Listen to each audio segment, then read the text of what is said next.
Baik Bapak Ibu semua, Assalamualaikum warahmatullahi wabarakatuh. Dengan saya Mr. Ubaid dan Miss Nike. Ya, kita masuk ke segmen kedua dari topik kurikulum merdeka untuk seni kelas 10 ya Bapak Ibu semua, dengan topik mempraktikkan salah satu teknik menggambar. Nah, di segmen 1 tadi kita sudah berdialog menentukan tujuan pembelajaran yang ingin dicapai atau kemampuan apa dari siswa yang akan nempel ketika setelah mengikuti pembelajaran seni tadi. Nah, kemudian kita juga menganalisa capaian-capaian pembelajaran yang ketika nanti siswa sudah tidak lagi menggambar, apa yang terbangun di dirinya, karakternya, value-nya, dan seterusnya. Nah, kita sudah tadi menentukan ada 3 hal gitu ya, meningkatkan kreativitas, mengetahui lebih dalam bakat, mengekspresikan diri, kemudian ada tambahan yang tidak tertulis ya Miss ya tadi. Yes. Peka ya Miss ya. Oke, peka terhadap lingkungan sekitar.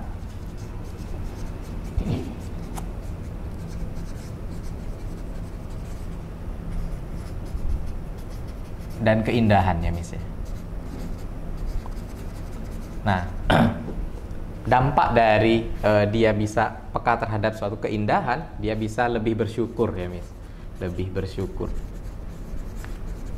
Oke, saya tulis dalam kalimat singkat saja. Nanti Bapak Ibu di rumah bisa lengkapi ya capaian pembelajarannya menjadi sebuah kalimat yang lebih utuh. Oke, ada lagi nggak Miss? Kalau ini kan dari segi karakter. Nah, oke. Kalau dari segi kognitif nih, ya, apa ya kira-kira? Apakah dalam seni itu juga bisa mempengaruhi ke kognisi siswa? Menurut Miss Nike, boleh disampaikan. Ya, sangat bisa, karena dalam gambar itu banyak sekali pengetahuan yang bisa kita cari. Misalnya jenis-jenis dari gambar itu, jenis dari gambar itu. Kemudian kita boleh bisa, nggak apa-apa jika misalnya mau lihat dokumen. Kita bisa juga mempelajari sejarah dari gambar yang kita lihat. Nah, dari situlah kita bisa lebih peka terhadap sekitar karena kita mengetahui sejarahnya. Mengetahui sejarahnya. Baik. Kalau dia dalam proses menggambar, dia dalam menggambar nih, apa kemampuan pikir yang terbangun, Miss, dari dia saat dia menggambar? Apa?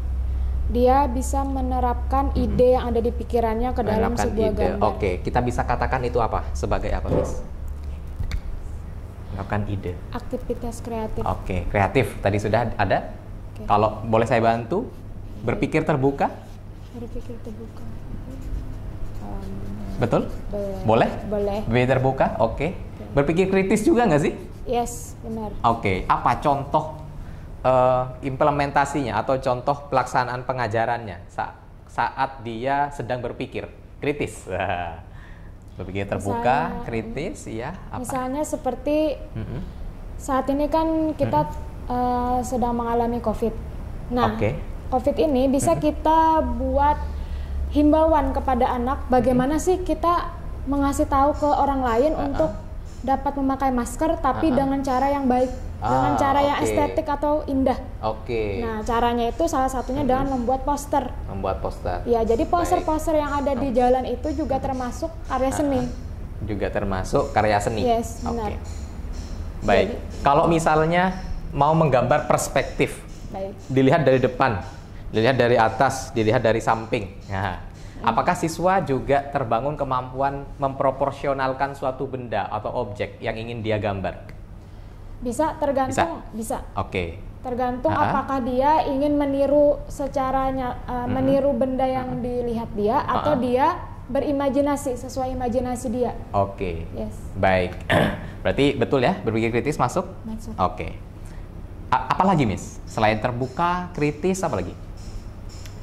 Kira-kira? Berpikir terbuka, berpikir kritis. Berempati masuk kira-kira di dalamnya? Masuk. Masuk. Boleh saya tulis? Boleh. Baik. Empatik. Kalau misalnya nih dia menggambar gambar di karyanya sendiri. Kemudian dia juga bisa melihat gambar temannya. Gambar temannya. Sikap apa yang muncul? Sikap saling menghargai. Saling menghargai, betul. Ada perbedaan kemampuan baik. siswa. Terhadap keperbedaannya. Saling menghargai atau menghormati. Ya. Oke. Karena kan tidak semuanya bisa menggambar. Gai atau saling menghormati. Apalagi? Kalau saya melihat gambarnya Miss Nike misalnya. Selain saya menghargai perbedaan, Miss Nike gambarnya begini, saya mengekspresikan perasaan saya begini, Miss Nike mengekspresikan perasaan Miss Nike seperti ini. Nah, kan saya menghormati nih, oh berarti cara Miss Nike dalam menggambar sesuatu adalah begini. Saya dapat insight baru. Oke, saling menghargai. Apalagi kira-kira menurut Miss Nike? Apa sikap yang timbul, attitude yang timbul? Kalau saya bilang apresiatif, boleh? Ya, apresiasi saling menghargai juga. Masuk sini, saling menghargai. Oke. Nama lainnya aja berarti ya. Apresiasi. Ya, meningkatkan apresiasi semuanya. Apresiatif berarti kalau sifat ya. Apresiasi kan kalau objeknya. Oke, sebagai noun. Tapi kalau apresiatif sifatnya ya. Sifat bahwa dia bisa mengapresiasi baik karyanya sendiri maupun karya orang lain. Baik. Oke, baik Bapak Ibu semua, kita sudah mengidentifikasi beberapa hal atau beberapa kata kunci dari capaian pembelajaran yang akan diperoleh oleh Miss Nike nantinya gitu ya. Ada berapa ini? 1, 2, 3, 4, 5, 6. Wah, oke. Dan 6 ya. Nanti Bapak Ibu di rumah bisa bisa kelompokkan 6 hal ini, 6 poin ini menjadi kalimat yang kompleks yang menunjukkan capaian pembelajaran itu sendiri. Kalau Bapak Ibu perhatikan di surat edaran oleh Kementerian Pendidikan, kalimat dari capaian pembelajaran itu berbentuk sebuah narasi, tidak poin-poin seperti ini, tapi intinya sama gitu ya. Nanti tinggal konversi saja ke kalimat yang lebih kompleks. Baik, kita sudah mengidentifikasi nih Miss, tujuan pembelajaran dan capaian pembelajarannya. Oke, nah sekarang kita lebih mendalami lagi yang namanya ATP atau alur tujuan pembelajaran itu sendiri gitu ya.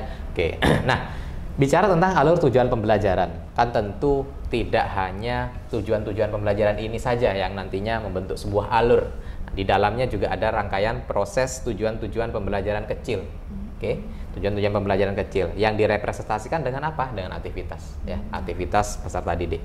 Oke, sekarang saya mau tanya. Nah, lanjut ke lembar berikutnya.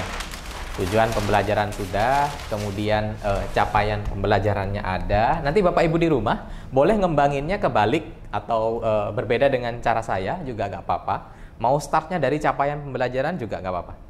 Kemudian bagaimana kita men-scrutinize gitu ya tujuan pembelajaran itu dari capaian yang telah diidentifikasi atau telah ditentukan. Kalau Bapak Ibu menggunakan capaian pembelajaran yang telah diedarkan atau didiseminasikan oleh pemerintah, Bapak Ibu tinggal lihat aspek apa, elemen yang mana yang akan Bapak Ibu bedah dan pecah-pecah menjadi tujuan pembelajaran. Oke, sekarang kita masuk ke aspek yang ketiga, namanya ATP, Miss. Cukup familiar dengan istilah ATP? Oke, saya tuliskan kepanjangannya, Miss. Alur tujuan pembelajaran.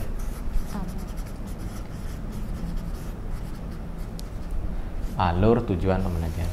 Nah, kalau tadi kita adanya tujuan pembelajaran, ya.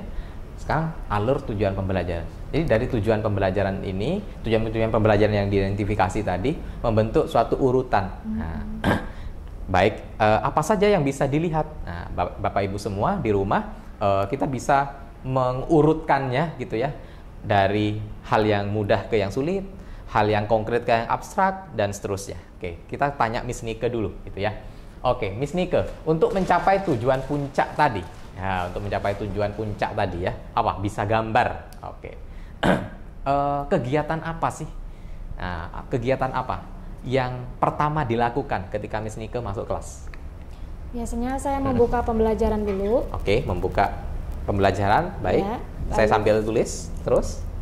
Ya, mengabsensi siswa dan menanyakan keadaan mereka, apakah ada yang sakit atau tidak. Baik. Lalu setelah itu kita berdoa dan saya biasanya akan menanyakan hal-hal umum dulu.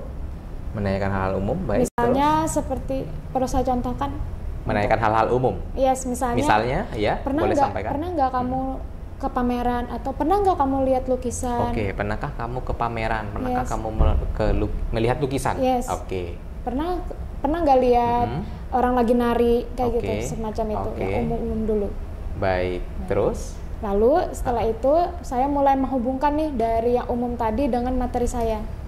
Menghubungkan dari yang umum tadi ke materi di tema saya sendiri. Oke, menghubungkan dari yang umum tadi ke temanya Miss Miss Nike. Yes. Baik. Berarti itu apa, Miss? Persepsi. Persepsi? Yes. Persepsi? Yes. Oke, boleh. Siswa bisa apa dalam hal itu? Siswa menceritakan apa yang pengalaman mereka. Oke. Pengalaman mereka. Menceritakan pengalaman ya? Ya, yes. Baik. Menceritakan pengalaman mereka. Kemudian nanti saya akan meneruskannya itu ke dalam materi saya. Jadi saya hubungkan nih pengalaman mereka tadi dengan pengalaman di dalam kesenian. Oke, mengguide gitu ya, Miss ya? Yes. Mengarahkan. Itu ya? Ya, oke. Mengguide atau mengarahkan. Mengarahkan apa, Miss? Mengarahkan. Iya. Mengarahkan ke materi yang akan saya ajarkan. Ke materi yang akan diajarkan. Apa materi pertamanya, Miss, tadi? Yaitu tentang pengertian menggambar. Pengertian menggambar ya? Ya. Jadi kita belajar dari asal-usul gambar. Pengertian gambar, oke. Sorry. Asal-usulnya dan seterusnya. Yes. Baik. Boleh diceritakan lebih jauh, Miss, lebih mendetail lagi. Tadi kan Miss Nike bilang begini. Halo anak-anak, pernahkah kalian melihat sebuah lukisan? Pernahkah kalian ke sebuah pameran? Oke, anggap saya siswanya nih. Oke, pernah, Bu. Nah, gimana seterusnya? Oke. Kemudian, apa saja yang kamu lihat dalam lukisan itu? Apa saja yang kamu lihat di lukisan itu? Yes, misalnya warnanya kah, atau keindahannya kah? Oke, ya. Baik. Oke, apa lagi, Miss? Lalu nanti saya tanya lagi, pernah nggak kamu ke Bali atau ke bisa diulangi tadi? Yang kedua? Yang? Apa yang kamu lihat? Oke. Apa saja yang kamu lihat dalam lukisan itu? Oke.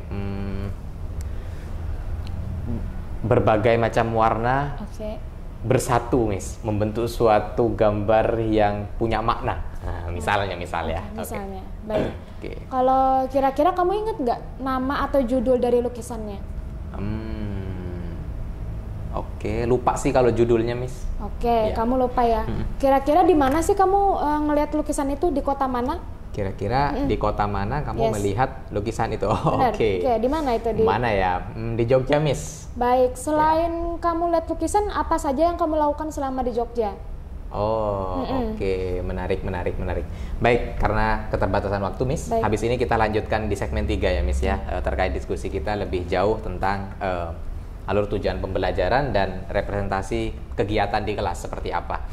Demikian Bapak Ibu semua, mengakhiri segmen 2 dari sesi kurikulum merdeka kita kali ini. Kita akan lanjutkan di sesi atau segmen ketiga.